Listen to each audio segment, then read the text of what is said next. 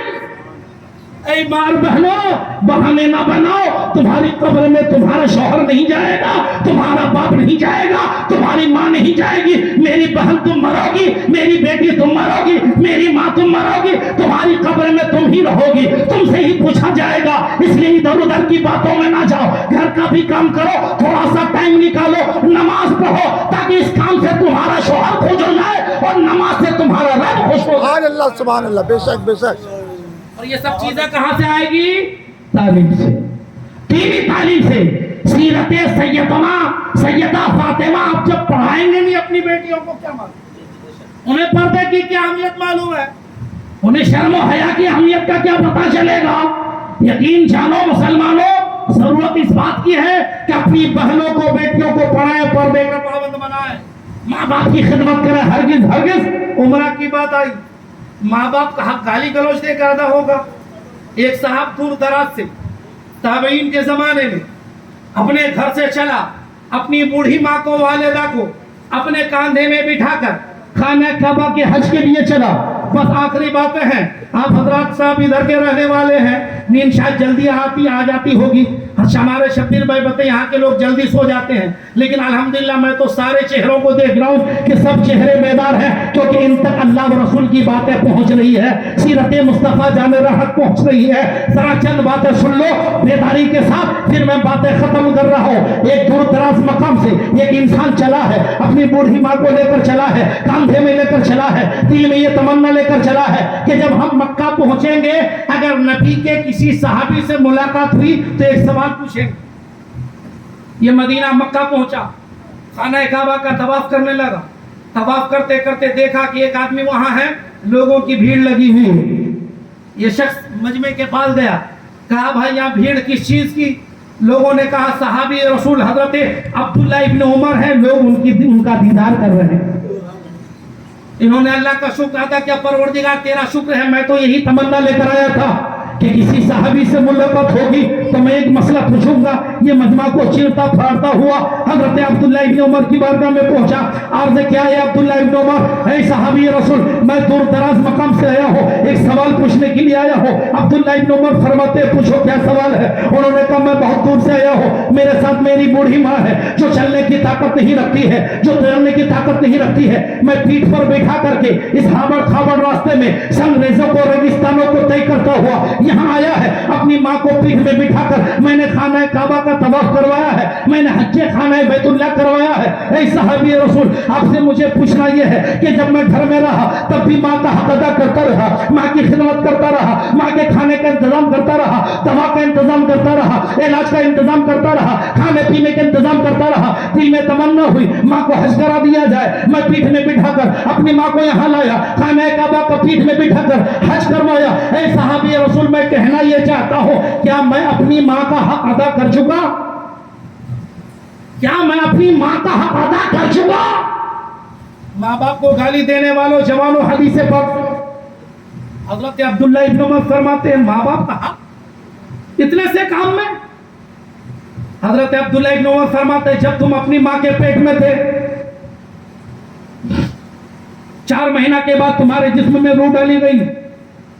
جب بچہ ماں کے پیٹ میں 4 مہینے کا ہوتا ہے، 120 دن کا تو روح ڈالی جاتی ہے، اور جب روح ڈالی جاتی ہے تو بچہ ہاتھ پیر چلانے لگتا ہے، اور جب ہاتھ پیر چلانے لگتا ہے تو ماں کے پیٹ میں جھٹکا لگتا ہے، اور جب جھٹکا لگتا ہے تو ہر جھٹکے میں درد ہوتا ہے، اور ہر جھٹکا قیامت سے کم نہیں ہوتا ہے۔ یہ تو ماں کا جگر ہے کہ درد برداشت کر کے مسکراتی ہے۔ مرد کو چوٹ لگ جائے تو درد سے آہ کرتا ہے، مرد کو تکلیف ہو تو اوہ کرتا ہے، مرد کو تکلیف ہو تو کراہنے لگتا ہے۔ یہ ماں کا کلیجہ ہے کہ بیٹا لات مار رہا ہے، بچے لات مار رہے ہیں، ایک ایک جھٹکے میں قیامت خیز منظر ہے، مگر ماں مسکراتی ہے، پڑوسن سے کہتی ہے دیکھو نا فلاں کی اللہ، میرا بیٹا میرے پیٹ میں حرکت کر رہا ہے، ارے ماں کو سلام کرو، تکلیف برداشت کر کے مسکرا رہی ہے۔ حضرت عبداللہ ابن عمر فرماتے ہیں اے پوچھنے والے سن، جب تو اپنی ماں کے پیٹ میں تھا، اس پیٹ میں رہتے ہوئے تم نے جو اپنی ماں کو جھٹکے دیے، ہزاروں جھٹکے لگے ہوں گے، تمہاری یہ ساری خدمت ان جھٹکوں میں سے ایک جھٹکے کے بھی مقابل نہیں ہے۔ ہزاروں جھٹکے لگے، ان جھٹکوں میں سے ایک جھٹکے بھی مقابل نہیں ہے۔